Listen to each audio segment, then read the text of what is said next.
จุดเรียบสู้บองโอนให้ថ្ងៃនេះមករៀបចំប្រភេទអង្គមខ្នងបោខ្នងចុចជូនភ្ញៀវបងប្អូនចេញទៅបងនៅខាង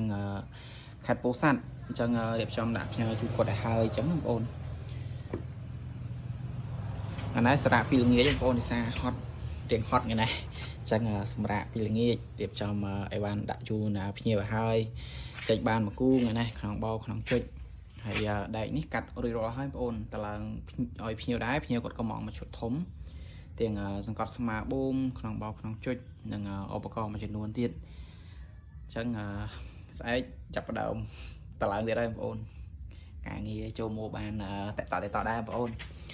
ហើយថ្ងៃនេះដាក់ផ្ញើជូនភ្ញៀវប្រភេទក្នុងបោក្នុងចុចអញ្ចឹងបើសិនជាបងប្អូនមានតម្រូវការចង់បានប្រភេទអង្គមក្នុងបោក្នុងចុចឬក៏បងប្អូនចង់បានຂະຫນាតធំជាងនឹងຂະຫນាតតូចຂະຫນាតមួយណាដែលបងប្អូនចង់បានបងប្អូនអាចទាក់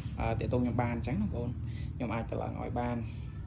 អញ្ចឹងបើសិនជាបងប្អូនចាប់អារម្មណ៍បងប្អូនអាចឆាតចូលពេកខ្ញុំផ្ទាល់ឬក៏បងប្អូនអាចទាក់ទងខ្ញុំបានតាមលេខ Telegram ដែលខ្ញុំដាក់ខាងលើអរគុណ